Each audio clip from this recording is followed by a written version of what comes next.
Hello, Thrive Nation. We've got an African expert in emotional intelligence and personal intelligence, and we're going to unpack that. It's an absolute privilege and honor to have Steph Vermeulen, the EQ expert, who's been in this type of area and game for, I think, over 20 years. First released her book in 1999, from what I can get from her website, and we'll put the links to her website, eqsa.co.za. She's been an incredible voice in the EQ field and an expert in sort of many industries related to EQ. I think of the science of behavior and survive or thrive, which we're going to look at today. So welcome to the show, Steph. Thank you so much, Steve, and what a privilege to be here. I've heard lots of good things about your podcast and the work that you do. So thank you very much. I feel very privileged to be interviewed by you. Brilliant. We're talking about the science of behavior. You know, it's in many ways, I've interviewed many behavioral scientists here at Made to Thrive, some incredible people. Just tell us about this, unpack the science of behavior and surviving or thriving, especially in the time of the pandemic, where we see floating anxiety, significant depression. Mental well-being is really not in a good place, from the young to the elderly. Tell us about the science of behavior. Yeah, I call the work that I do the science of behavior because starting out with emotional intelligence, that was really groundbreaking in the 90s. And it started in I think the term was coined in about 1991 or 1992.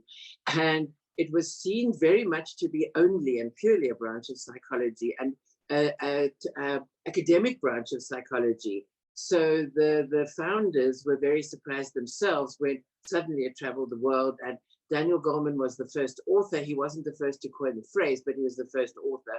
And his book, which was very academic in terms of, it was designed for psychology students. And his book sold 4 million copies around the world. So all of the team were very surprised at the speed that it took off. I started working with emotional intelligence in the 90s. 1995, I think Goleman's book came out. I started working with it here in 1996, because a lot of the work that was being done was the mind power work. It was all of the work around, if you can just fix your thinking, then your life will change, and all that, what I call the magical thinking stuff. I'm not a big fan of movies like The Secret, because it's not based on science at all. So my bent is very much looking at what are we now finding in terms of the scientific developments around this and our nervous system. So when we combine our brain, which is obviously our thinking, the chemicals that are running in our brain that help our brain to send messages, those chemicals, as we well know, when they're in our bodies, we call them hormones, so like the stress hormone cortisol. And then you combine that with the nervous system. And for me, the three combined are the three fields combined of, so what's coming out of neuroscience for the brain, what we now know, or what we're finding out more and more and more all the time, what we know from our emotional lives, that our emotions aren't just things that girls do that boys aren't supposed to do except anger. And so our emotions literally run the messaging system between our thinking brain and our body. And then the work of the scientist who looked at the work of or coined the phrase polyvagal, in terms of our vagus nerve and how that operates. All behavior comes off our vagus nerve. So it's triggered by something in the brain. The emotional chemistry runs the messaging, but scientists are now talking about our body as in neck down as being our subconscious mind. So the vagus nerve is the main nerve that runs through our body. I love the word vagus because it comes from vagrant, which means to move through the body. So it's the main nerve running through our body, and all behavior comes from our vagus nerve, or our system, our nervous system that is neck down. So our brain is not really involved in it. So when we're talking about the subconscious, if we're talking about all behavior comes from our subconscious mind, it literally is triggered in various stages. Different parts of our nervous system are triggered, one of which will be when we're calm. And that calmness, I'm not sure we can truly experience in an industrial Western world. that calmness is what our ancestors used to feel when they roamed.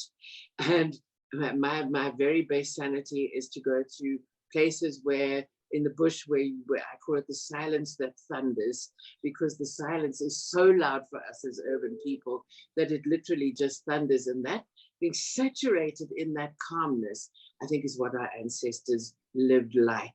It's impossible for us to live like that in the Western world because we're being alerted all the time. So we need to do things that get us back to that calmness.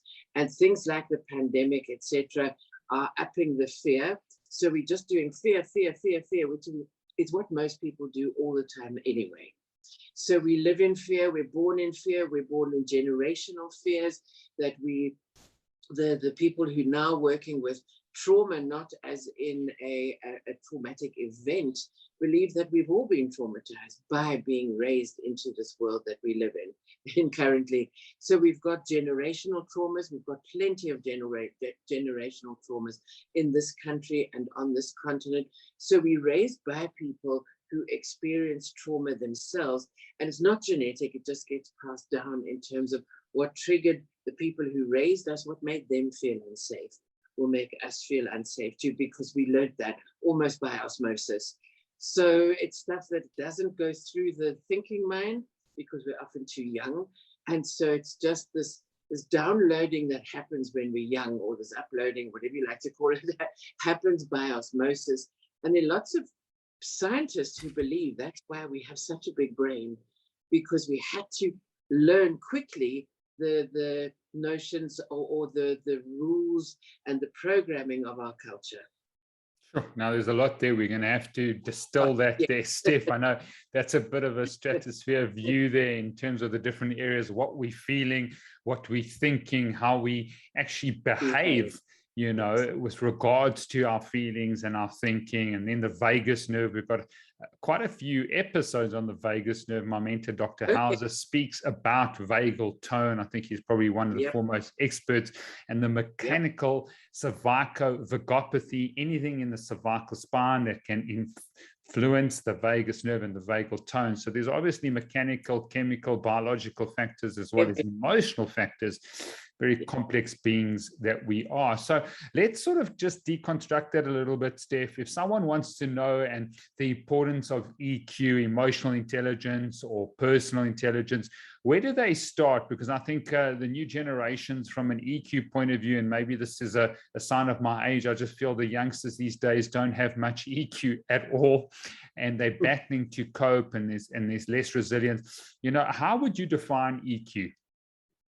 So emotional intelligence in its pure sense is, number one, the ability to control myself, which is really what we're talking about with regulating our emotions to regulate our behavior. Now that sounds like the easy part, or that sounds like the part that we go, well, that's easy to do. The second pillar is so that we can gain other people's cooperation. Now we go, oh, well, you see, they are the problem. It's definitely not me, but we've all got buttons that exist that are part of the bigger system of brain, chemicals, nervous system. Buttons, if you tell me how marvelous I am, I love you forever. And so you're pushing my good buttons. And so now we can have an easy relationship. Should you brush up against my sensitive buttons, where all my hurt lies, the stuff I'm trying to cover over? When you push these bad buttons, I'm going to be triggered and produce a bad reaction. So even if that's just what's written on my face, I may not say anything, but you are reading my nonverbals, because our vagus nerve literally goes into our face, and the facial expressions are literally what connects our face to our heart, and physically to our heart. So what is in my heart is written all over my face in my facial expressions. So even a facial expression that just may be a dirty look, if I give you a dirty look, or if I give you a look that you interpret as a dirty look, you're going to use your imagination to build a story about why is that so, because that's what the thinking brain does. It builds stories all the time to try and explain. Now, we believe those stories are true. So I've got stories that are attached to my sensitive buttons, that my sore spots. You come along, you push those, I say, hey, get off my foot, it hurts. So I blame you for that reaction instead of going inwards. So the starting place is always to look at my behavior, to look at my responses, my behavior, which means I have to look inside. And if I look at where my discomforts are, what makes me feel uncomfortable, that's the best place to start, because that's where your issues, stuff, insecurities, and we all have those. If you understand what those are, the more we sort of know thyself, as it were, that ancient old prescription of know thyself, the more we know about ourselves. If you come along and you push one of my buttons and ooh, ouch, that makes me react, then I've got to look at, why am I responding this way? It's not you. You just came along and went, oh, and sort of pulled the scab or did something on my sensitivities. So I've got to constantly take responsibility for myself and look at what is producing this behavior, because all of our behavior exists on, it's a ladder, but possibly easier if people are listening, to imagine it almost like a traffic light. And your nervous system produces behavior when we calm and we're in those spaces where nothing is triggering us. That's where we feel like we belong. It's a great feeling, and we're connected, and there's things can come along, they can push our bad buttons, we're not reacting at all. Soon as something threatens us, we then move down into the orange. Now the orange sounds like it should be a cautionary, but remember, we're in South Africa. So if it's the orange light, you floor it and you get really aggressive to get through. So the orange is the fight or flight or appease. We spend a lot of time appeasing people so that they don't get triggered. And then the bottom of the red zone is the real threat, where I'm so overwhelmed that I just can't cope, and I don't have any control over my own responses or my own reactions. So it's looking at our behaviors in this green, calm, lovely, belonging, that state where I feel comfortable. Don't have discomfort inside. And it's almost like we're playing a game of snakes and ladders. We go up and down, we go up the ladder to get to the green zone again. And then something triggers us and we sort of tumble then down, and we're up and down, being triggered all day long. So we need to observe our own behavior, because I often now say that I think we're just simply, as human beings, we are simply mammals with grandiose ideas about who we think we are. Okay. Respond mammals to any form of threat. So rather respond than react. It seems like people who don't have a mature level of EQ or emotional intelligence are reacting out of these sensitive buttons, as you say, or the orange or the red zone, instead of responding. It reminds me of agency. Is something like agency the ability to pause, to breathe, to assess, and then respond correctly? Would that summarize EQ? Are they quite similar in their definitions? It is, but to respond appropriately to the situation, because lots of people confuse EQ with being nice, and it's not about that at all. If somebody is threatening me, I need to put in boundaries. And part of our self-compassion, which is the new form, instead of self-esteem, we're now looking at self-compassion, because self-esteem has a whole host of problems that go with it that are more damaging than they're doing any good. So part of self-compassion is saying, excuse me, you're on my toe, it hurts, get off, will you? And moving somebody off. So if we are angry, it means we're pushing somebody away. And when somebody is threatening us, it's self-preservation is to do so. Now, if you look at even the gender roles that we've learned, that men are taught that anger is appropriate for boys, boys will be boys, and all that nonsense that goes with that, which really is just nonsense.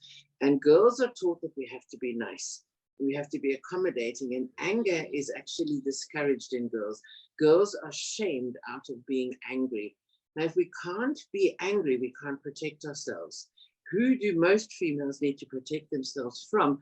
Tragically, their so-called loving partner, because that's where the abuse is happening. So the very system, the patriarchal system that has programmed us to be nice, teaches us that anger is very socially unacceptable, certainly for females, which means we don't draw boundaries, we don't put our foot down, we don't say it's enough.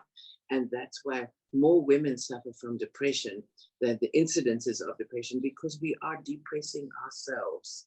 And when we are depressing very important systems that are self-protective, and one of which is anger, because it pushes people away.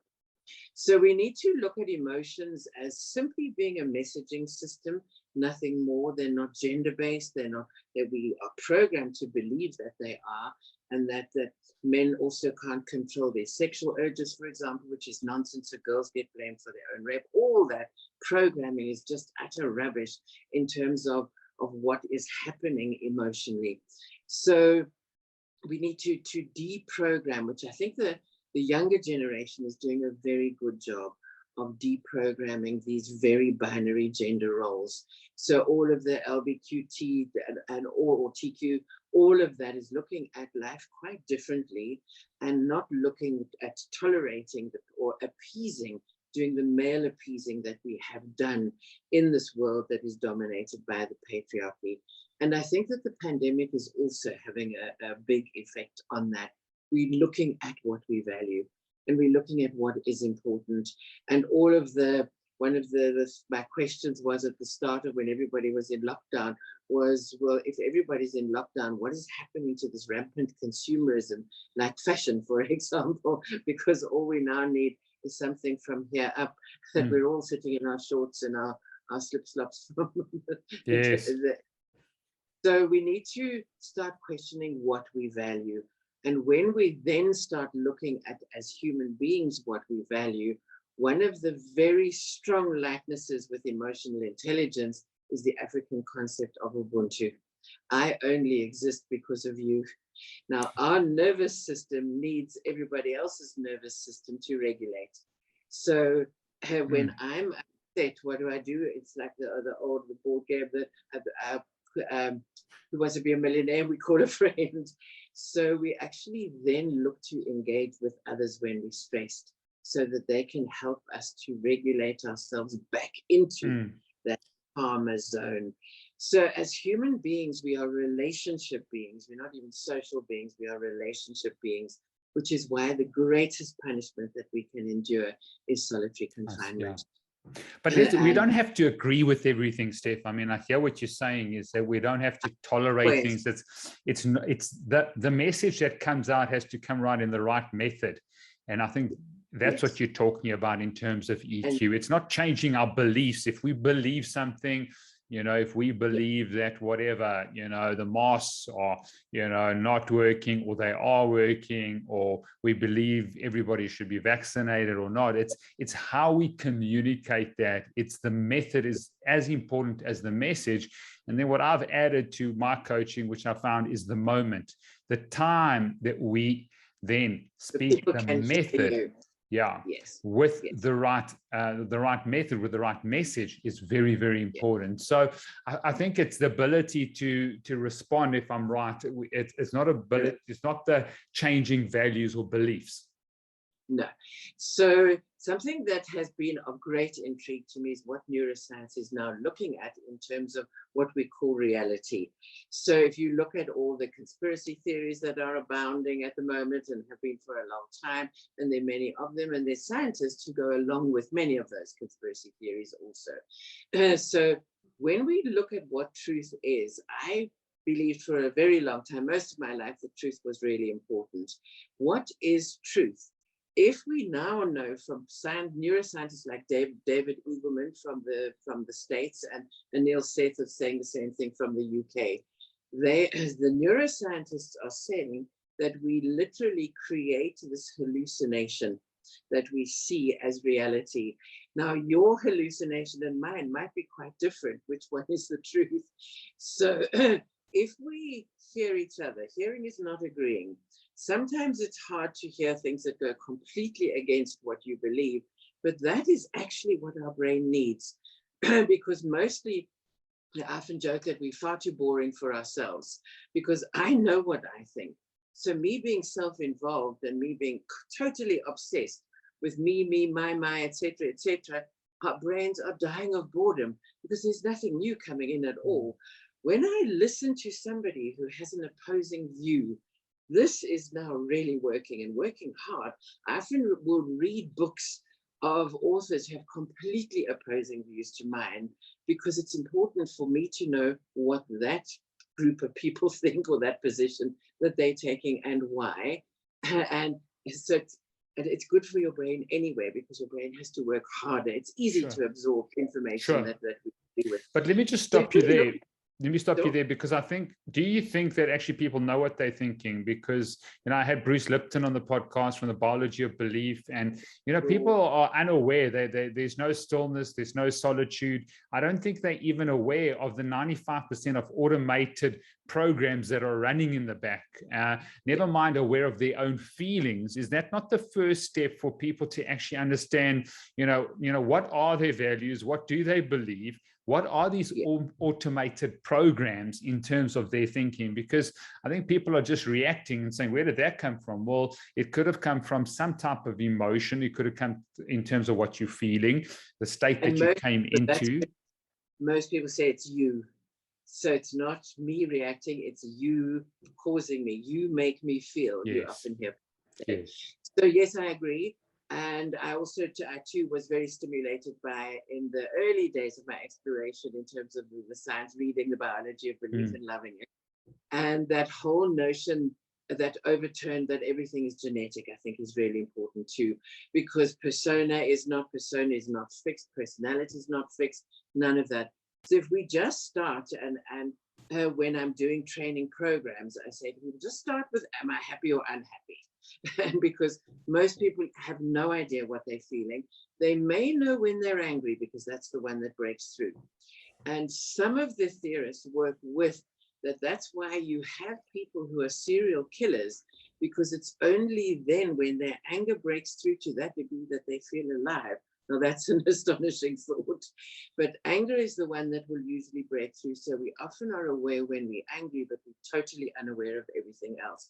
So if you just check in breakfast, lunch, and dinner as happy, unhappy, and it's a good starting point, because once you start hearing your insides and you start being aware of what's going on, they talk to you more and more and more. Now, if we then start looking, okay, what are my areas of discomfort?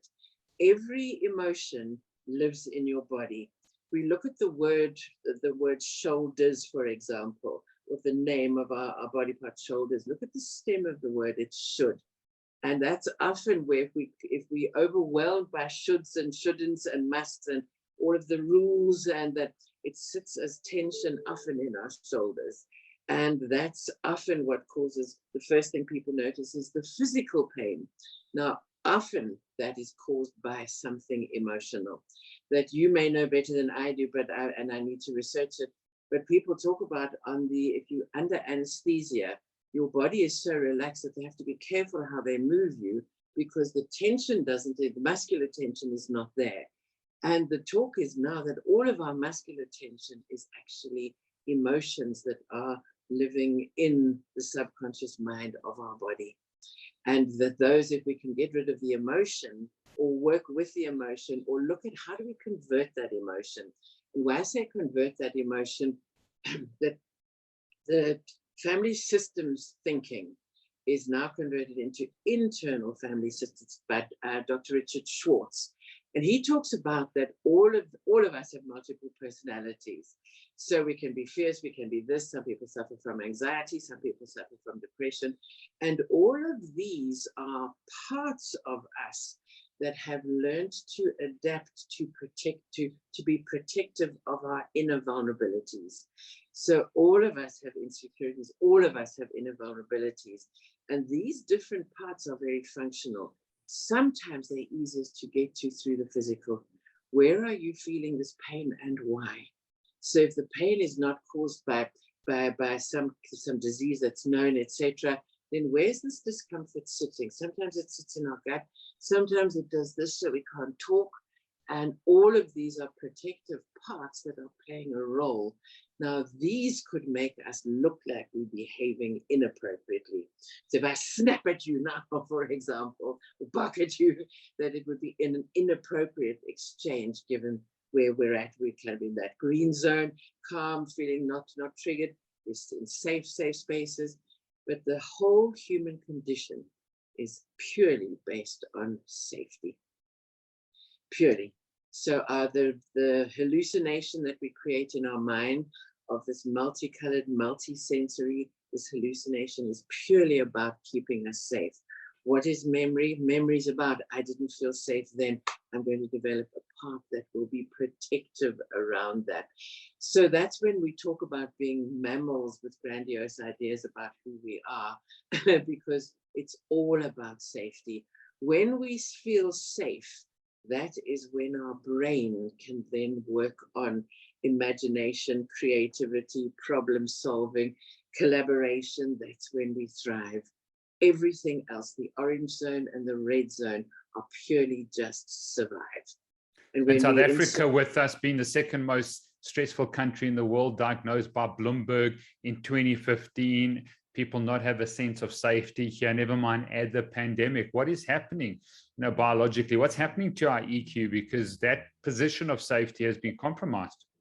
Yeah, and we've actually always had that. If we look at our country's history, for example, we've been fraught with conflict forever. That's what I mean by generational trauma. So we need to know often that the anxiety we feel is maybe not even ours if it's generational. So a big healing project needs to happen in our country.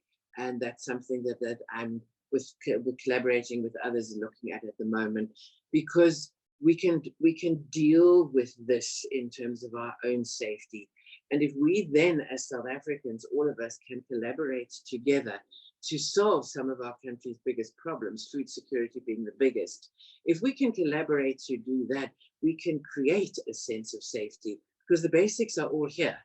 It's just we've got too self-protective. When we get self-protective and survive, it's then about me only, rather than what can we achieve. So all of this, lots of the anxiety, lots of the depression, lots of all fear-based stuff. And we've had fear-based, our country for all of us, our whole lives has been fear-based for everybody, and one way or another. And that doesn't make for a healthy nation-building project, as it were. The first thing we need to do is heal. Okay, so I've got a 5-year-old daughter now, and I've got a 17-year-old son. Take us through a program or process. Maybe you do a lot of education. I've got a 5-year-old daughter, in terms of her EQ process. Take us through the steps of how the things we should be starting to, teach her, show her, educate her, model to her, so that she builds a very strong foundation of emotional intelligence. And the most important thing with 5-year-olds or children is we get into the green zone, and children are in the green zone until they're programmed to be out of it through play, through creativity. So the more we can encourage our children to do that, to play, to have fun. And as adults, if we're playing and we're having fun, we're also in the green zone. So we need to teach our children about, when I do this, it makes me feel good. I get feel-good rewards from doing so. So if we play with our children, if we teach our children and surround them with love for starters, and most importantly, that if we look at the work of Gabor Mate, the physician Gabor Mate, who works a lot with trauma and addiction, he talks about that there's our authentic self, that we sacrifice then for our attachments. Now, when you are a dependent youngster, you're going to sacrifice a lot of your authentic self will be then sacrificed for your attachment, because you can't survive without. So that's where we start to develop adaptive behaviors that may not be healthy, because we're sacrificing too much of our authentic self. So as long as a child feels that no matter what they do, and children need to, obviously, they need to be disciplined, they need parents to have boundaries, all of those things, but to never threaten the attachment by telling somebody that they're bad. So when we do that, when we say, you are bad, I don't like you, I'm shutting you up, and the naughty corners and all of the things that we do, we're actually saying you are bad. You can learn to be better if you want to be attached to me. So we teach children to pay a price for their attachment to us. Now that's what happens when we then grow up and we have a relationship. We sacrifice our authentic selves for that attachment, and then find out we're very unhappy in this relationship. So to make children secure that this is who authentically they are, and sometimes that doesn't suit us, but it never threatens the attachment. Never, ever, ever, ever. To keep children feeling safe is that attachment threatened ever. So to keep them safe, to play with, and in terms of surrounding themselves with love, and also to give them very realistic feedback. So I can see when you do that, you really are enjoying yourself. I can see that your energy is high, that you're motivated, that you're just lovely. I love you when you're so bubbly with an overflowing with energy when you're engaged in that activity. Age-appropriate language, of course. When you do that, I notice that you're not looking like you're having such a nice time. That's okay. You can't like, you don't need to like everything. And the same with school results. So if a kid isn't doing well in one of the subjects, science maybe, okay, well, let's have some fun with it. If they're still disengaged, okay, maybe it's not for you. So we then, as adults, we put our children, we put our desires and aspirations onto them. And then we're asking them to trade their authentic self. Now, when we trade our authentic self, we lose touch with what our needs are, our human needs. And our human needs aren't many. Our wishes and wants are many, but our human needs are not. And when we move away from our needs, that's when anxiety develops. So most people's anxiety actually comes from their authentic self being too compromised. We're depressing our authentic self to pay the price for our attachments. It can't be sustained. So safety is number one. Let's just simplify this now. Someone's thinking safety, the foundation of safety. Number one. And if you find an adult and they feel unsafe, it's going to be problematic from an EQ point of view because they've got no foundational pillars there. We want to make people safe. But the question is, can we have people safe in this crazy world, this chaotic world where there's so much noise, where we're in the sympathetic overdrive, we're watching windows, we're watching a lot, we're watching this, we're watching our backs in South Africa and abroad, the fear of losing income, the fear of uncertainty, instability. You know, it reminds me of these stoic values that I think have been lost, and stoicism of just really reacting to situations out of absolute fear and loss. Is it possible to be safe in this crazy world? And it is. That lots of people think I'm completely nuts. I walk about 150 Ks in the suburbs in Johannesburg, sometimes on my own and sometimes with my husband. And that's just how we exercise. Everyone goes, in Johannesburg, are you absolutely nuts? So you do what you need to do to keep yourself safe. And one of the things you need to do, I mean, if you don't walk around, if you start going for runs, etc., with your Rolexes on, you're asking for trouble. But our fears are South African specific fears, but the same fears, the same heightened degree of fear exists elsewhere about different things. Because the best way to control people is to put fear into the system. If you put fear into the system, then you start to get strong man figureheads like the repulsive, to me, very repulsive Donald Trump, for example. So then we look for strong leaders to take us out of this fear. If you want to start a revolution, you put anger into the system because anger is self-protective. And when you heard, remember when the Egypt, the transition was happening and the revolution was happening, and it was somebody who was a doctor, a middle-aged doctor, said, I'm prepared to die rather than to live under this regime. And the same thing happened in South Africa. When people are prepared to die, you can no longer control them with fear, because our greatest fear is death. So fear is put into the system. We don't need to buy it, and we don't need to buy into it. So I say to people, do a fear check, because we can almost feel that if our body is a vessel and you pour in fear in like it's a vase, and it's pouring it in like it's water, the fear, what's the level? Is it here? Do you feel like you're drowning in it? And then if you are, stay away from all the fear stuff. And conspiracy theory is big on fear stuff. If it wasn't, you wouldn't believe it. You wouldn't be so enticing to us. So just then have a look at, okay, well, what can I do? Each of us has a very strong need to make a difference. And if you start making a difference, you take yourself into the green zone, because that human interaction is really important in taking yourself into that calm green zone, making a difference, the giving, the compassion, all of that.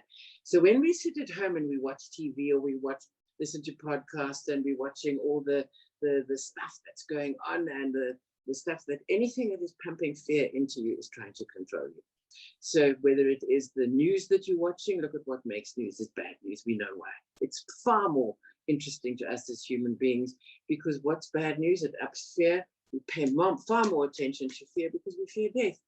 So happy news doesn't make it very often because it's nice, but it's not as captivating, as it were. So that's why we'll ogle at a car accident. Oh, that's different. That's new. Oh, that could happen to me. So fear is much more captivating because we become mesmerized by it. Because we go, oh, okay, that's something I must be cautious of. Okay. So instead, go out and make a difference. Now, if you can't make a difference, you don't know how to, something that is really important on our continent is food security. So all of us, or in suburbia, have pavements. What are we growing on our pavements? Ornamental flowers. We're using water to do so. If we're suburban, our gardeners are going out to look after it. Grow fruit and veg if you can. And what's your garden store is going to be maintained in exactly the same way. It would probably cost less. Throw some tomatoes into the garden, grow some spinach. But imagine if South Africa was a farm and everybody could be fed just in the open spaces that we have. Suddenly now fear is reduced. Okay. So these are obviously are very ambitious ideas, but just you start on your pavement. We started on our pavement. And so we're growing food, and it's for help yourself. If we start doing things like that, we feel better. So we need to start looking at what makes us feel better. And that consumerism and getting into debt, that every second person who earns a living in this country is up to here in debt. And it doesn't matter whether they're a board executive or whether they're a domestic worker or on a grant.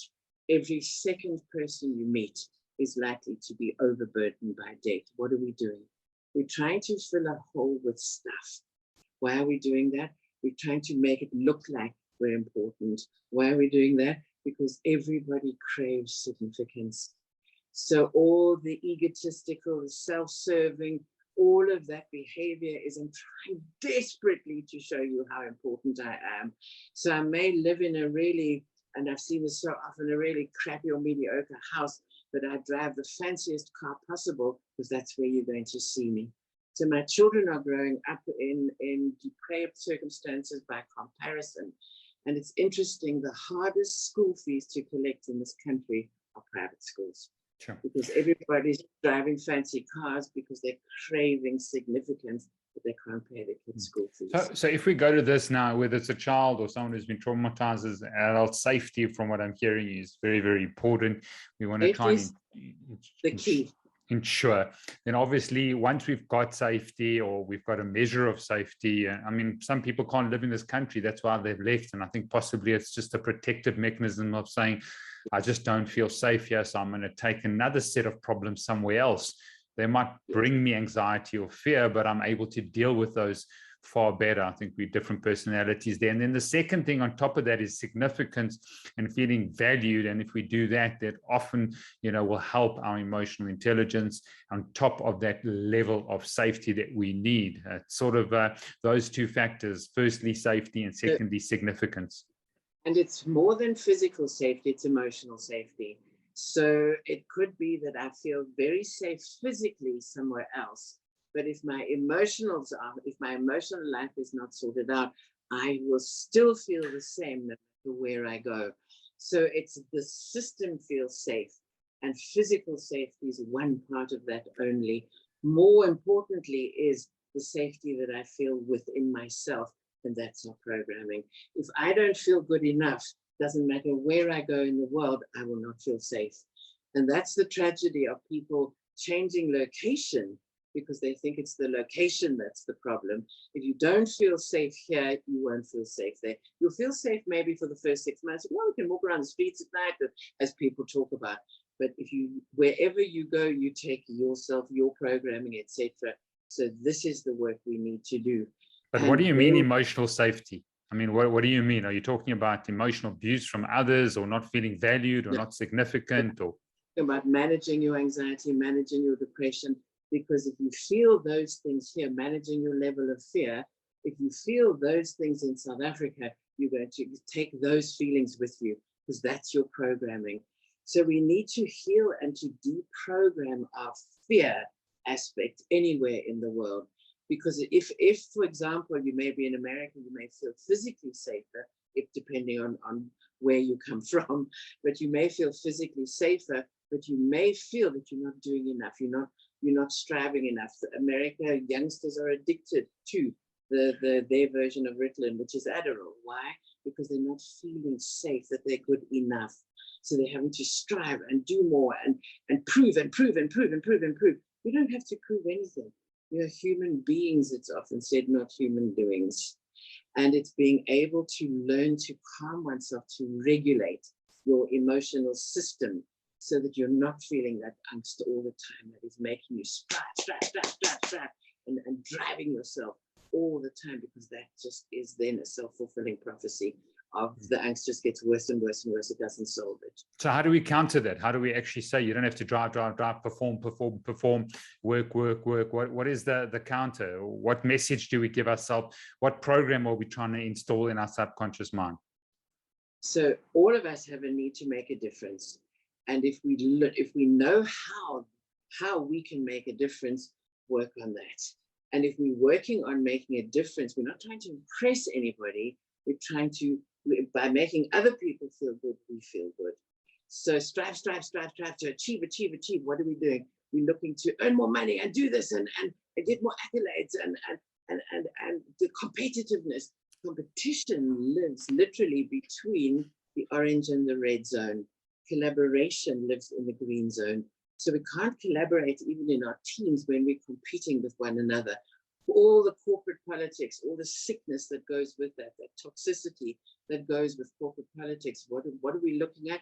We're looking at people pushing each other down to show that I'm better than you. So competitiveness, if it's not about collaborating for a common goal, is a very difficult space if it's about me. So if we give up on me all the time and look at, okay, how can we make this world a better place for all of us to live in? That takes us into a different space completely. Now we can work hard and we can do things and we can strive to make that project work, but that's a different kind of striving rather than striving to prove I'm okay. That you'll never prove. We'll never, ever prove that we're okay because we don't have a measure for that. So how will I know when I'm okay? If I'm a perfectionist, that's another adaptive behavior, another part of us that was protective but has become dysfunctional. So how do I know when something's perfect? It never is. So I keep on, I never get anything out because I've got to check it 100 times and make sure it's okay. There's no spelling error, etc., which sounds like it's a good thing. But it's dysfunctional because I never actually get anything out because I'm too busy making sure there's no error in it. There'll always be. That's how we learn. So it's what we're striving for. If we're striving to collaborate as human beings to make our world a better place, that's a very different feeling inside because I'm giving, you giving, I'm able to receive. So we're working on this together rather than competing with each other for the I hear that. I hear that, but say there's a family of four. So what do we do? How do we collaborate together? Do we say, okay, we've got a common vision, a common goal. As a family, we want to bring this into the world. There's an element of safety there because it doesn't matter if we perform or we don't. So based on what you've said, it's next to impossible to be able to collaborate at work because at the end of the day, if you don't perform at work, you're out. If you don't reach your goals, you're out. So we cannot really collaborate at work. We can within relationships that are not based on performance. Yes. So that's the nonsense of businesses talking about this is all about collaboration and innovation and the things that come from it. Nice words, but what do your systems look like? If your systems look like that, if you don't perform, you're out. And that's totally against collaboration. So our systems need to change for us to thrive as human beings. And if we change our system, so capitalism, look at what capitalism is. It says, I'm better than you because I earn more money than you, or I do this, or I'm more successful, I've got more degrees than you have. Where does that leave other people who are really on the arse end of capitalism? They're still human beings, And they could have great ideas that if we collaborated with, great ideas are coming off our continent for exactly this reason, because people are collaborating to solve Africa's problems, and the youth are doing this. And many people like Jack Ma from Alibaba and even Zuckerberg are saying that this is the next hub of innovation. And why is that? Because Africa knows how to collaborate, because that's the nature of Ubuntu. So our corporate world, I don't believe that corporates in their current state are sustainable, because it's all about that growth. I'm better than my competitors, then I tumble, my competitors come to the fore. What have we gained in the process? So you've tumbled, I'm now number one as the competitor. What has society gained by you becoming number one? So you're the number one food producer. You put more chemicals in my food than anybody else. So what have we gained? And so we need to look at the systems, and that's what I think the pandemic is affording us, the opportunity, instead of doing fear, to look at, okay, well, what can we do as human beings? Well, we can all collaborate to do something. So even as a family, yes, if you firstly find out what makes everybody feel safe, what makes your family members individually, when I do this, then it makes me, does it make you feel unsafe? Because that's what I'm seeing on your faces. So making yourselves feel that emotional safety of belonging. So that's what we're talking about, is I belong here. And that belonging, if we then, can you imagine if people felt that they belonged in businesses, that true belonging? I really like my team. I like my team members. I've chosen to work with these people rather than you will now do this job because that's what's needed. So this hierarchical nature of business means collaboration cannot happen in its truest sense, or it also means that our brain can't function in terms of creativity, because when we are in the orange or the red zone of competitiveness, that's when we go into self-protection. I need to protect myself. Something's coming at me. Now, how safe do people feel in our corporates, in business in general? They don't. They don't feel safe at all. So they do enough work to earn their salary, and kind of people pay them enough just to keep them there until they find a better job. This is what our youth worldwide are rejecting. And they're saying, I need to find meaning in what I'm doing. What are they saying? Not significance or more money or a fancier desk or a fancier office, or they're saying, I need to find meaning.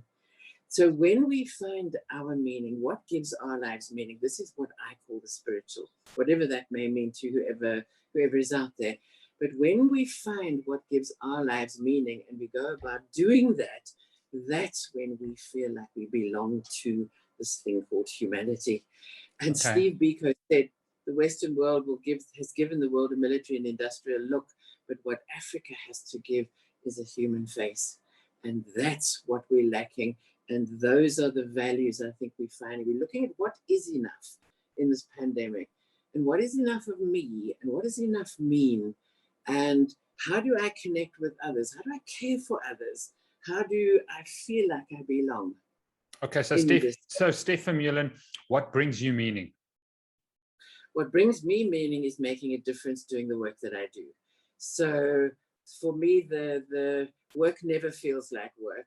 It is this ability to show people that they're not stuck where they are, that the stuckness is all about how we've been literally programmed to believe, and to get people to see that actually change isn't scary. We're changing all the time. Our brain is changing all the time. And so it's not that our persona is fixed. Persona simply means mask, is what it translates to. So these are masks that we wear. So what gives me meaning is making a difference, and where I choose to make a difference is making people feel better about themselves, their lives, etc. So healing people in that sense. Okay. And so for me, that is more important. And where does Steph Vermeulen belong then? So I belong in what I call my tribe. And your tribe isn't necessarily your family. If you get along with your family members, then that is so. But with like-minded individuals. So you find people who are like-minded individuals, and that's where you feel comfortable enough to belong. You can have fun with those people. So one of my big belongings sounds like and not belonging is going to sit in the Gelagadi and just breathe out. So how we can control our nervous system, and the only way, or the best and most immediate method, is to breathe. So we talk about having room to exhale and to just breathe. When we breathe, our nervous system calms down. Sure. Yeah, and we've done quite a few podcasts on breathing, and we've had Patrick McKeown, he's an incredible coach in terms of a breathing coach. We've got a breathing coach on the Matrix Thrive. We really believe in improving vagal tone through breathing. But let's talk about, let's get a bit hard on, where do you belong? Are you belonging in the Kalahari because of the environment, or it's a people in your life? Is it your family? Do you have many belongings? When you say belong, I think of circles. I think of immediate circles. For me, the first one being my family. There's a circle there. There's a place of belonging there. There's a place of shared values and shared beliefs, not exactly the same, but shared values and beliefs. So where do you belong, and can people truly belong in this sort of capitalistic world? I can't. People are measured by how they behave, not who they are. Yeah, and so that's what we need to change in ourselves. So if you feel those neuroses coming up, and we all do because we're programmed in that Western world, it will emerge as I'm not good enough. And when we meet somebody perhaps who's more successful than we are, then we go, oh, you see, I'm not good enough. And just knowing that and then controlling it.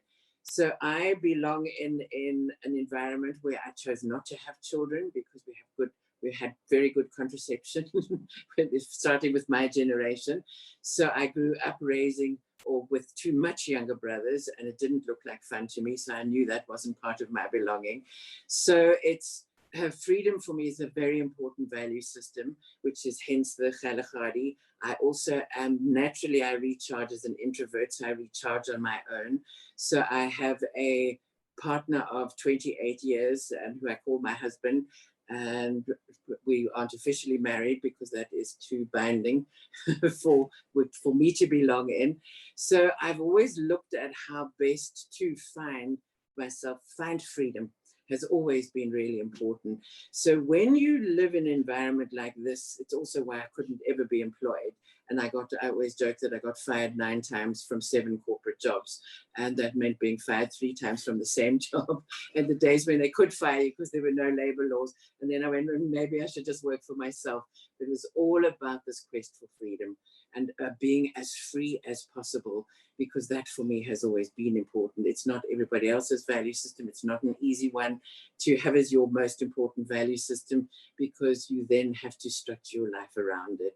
So belonging for me is not what would be belonging for everybody else. When I do say to people I chose not to have children, they look at me like I am the worst form of evil that's ever existed, because that's where they're coming from. That's okay. That's where they're coming from. So it's being free to make the choices that work for us. And so the decisions that work for us are the signposts that guide our lives. And if you know that and you're making the right decisions for you, only you can make the right decisions for you. Other people can tell you start raving mad, or this sounds like a great idea, or can I join you, or whatever it might be. So then you start to find people who are like-minded as your tribe.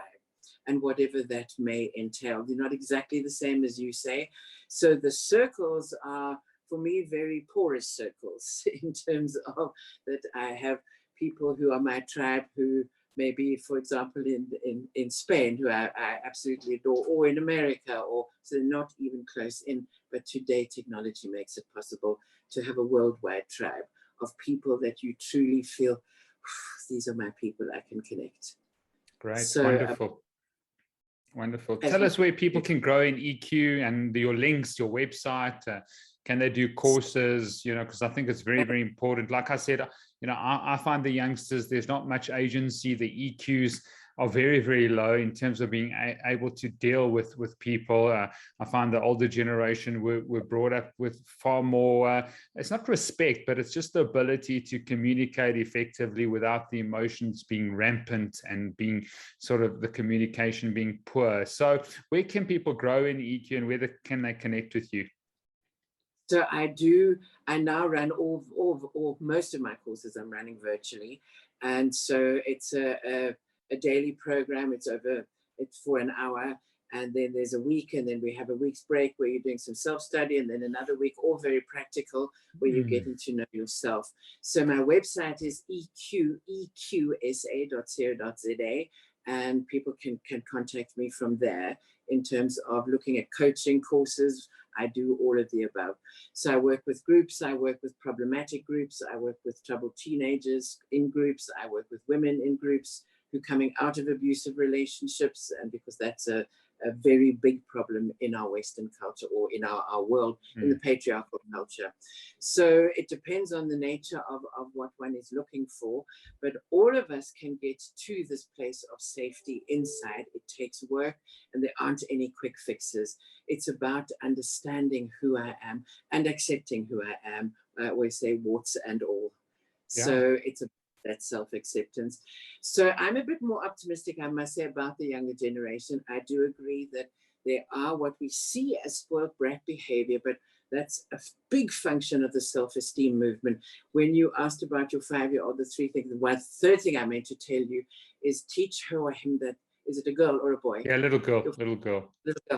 Teach your children that they're actually ordinary. When we say to our children that they're really special, they never try anything new, because what happens when we try something new? We feel klutzy and we're not very good at it, and that proves that I'm not special. So I can't try anything new. That's the damage of the self-esteem movement, where you've had kids growing up on singing little songs that I'm special because I'm me. Now everything I do that's new, oh dear, I'm not special. I'm actually a fool or an idiot. I'm not good enough, is what's being shown. And I think our generation, my generation of baby boomers, have damaged our children by teaching them that they are beyond special, because we grew up being told we're just one of a number, etc., by the nature of being a baby boomer. So let your children know that they're ordinary, that they're just the same as they're just ordinary mammals. And when they do something, you go, oh, that's amazing. Look at what you did. You made that happen. They bake a cake. You made that happen. They fix something. You made that happen.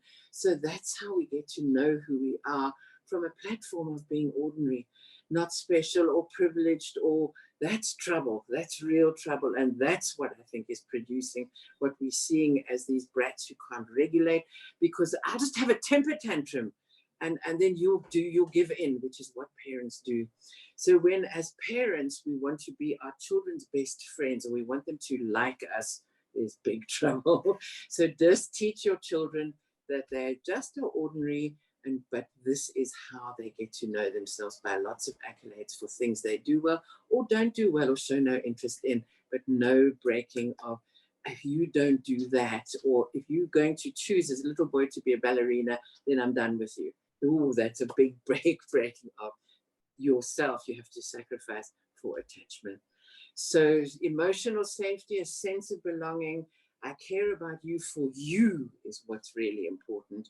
And when we see youngsters that are cared for and feel safe, and often one doesn't see those in the Western urban areas, the kids that are coming through have got lots of energy, and particularly African children, to solve Africa's problems. Lots of energy, lots of determination, lots of commitment. We're going to solve our own problems. That's a different kind of energy from a spoiled brat who comes from believing, and we've caused the problem, that they're special when they're not. Well said, and something to chew on there with my children, using these languages. It's good reasoning and good thinking, and possibly it's both and, when they do something unique, you tell them they're special. When they're just ordinary. Yeah. Fantastic. To you. I love you dearly, but it doesn't mean you're special as in unique in the world. Yeah, sure. Okay, give us one last message of hope for South Africans in this pandemic. There's so many enforcements that are happening across the world and here, and I think forcing people and enforcing things, I don't want to get into any political discussions, but give us a message of hope with regards to South Africa and the future. I don't know too many big, large companies that are collaborative, as you say, that are not based on performance, that are, we'll give you 2 years off. So give us some hope, please, Steph, and as we come to the end of the show. And I think our hope comes from, on this continent, even more than this country, is from the human face that we know in Africa, we see in Africa all the time. And when we can use the notion of Ubuntu as our central form of wisdom, then we're resonating with nature and our nature as human beings. So I'm a huge Afro-optimist. I wouldn't live anywhere else in the world except right here. And that's Johannesburg, is by my choice. So I think we can anticipate out of this pandemic is going to come this humanity. And there is also advantage of living in South Africa, which is known as the Wild West, because we have less rules, less of those kind of the enforcement that you would have in Europe or you would have in Australia, in the nanny states. So those would make me crazy because they would take away my freedom completely. So there is advantage in that. And it's finding our compassion and our humanity. That is what will keep us safe emotionally and make us feel like we belong. And there's lots of problems that we can solve on this continent. Let's collaborate to do so. Fantastic. And in the words of Sawubona, I see you. And it's exactly. it's so applicable, isn't it? You know, when people are looking at their cell phones and their devices, they're not seeing anyone. They're seeing what the noise and the clatter that comes from these devices. But, you know, going back to the spirit of Ubuntu is I see you, and I see you, Steph Vermeulen, and I thank you for your gifts, your calling, your passion in terms of EQ, in terms of agency, in terms of collaboration and safety. And so I just declare favor and blessing upon you. I pray that you would thrive in your calling, that there would be much meaning as you have a heart of compassion for this country and this continent. Thank you so much, Steve. It's been an absolute pleasure being interviewed by you. I've thoroughly enjoyed it. So thank you, and loads of blessings to be shed on or rained upon you too, rivers of. So thank you.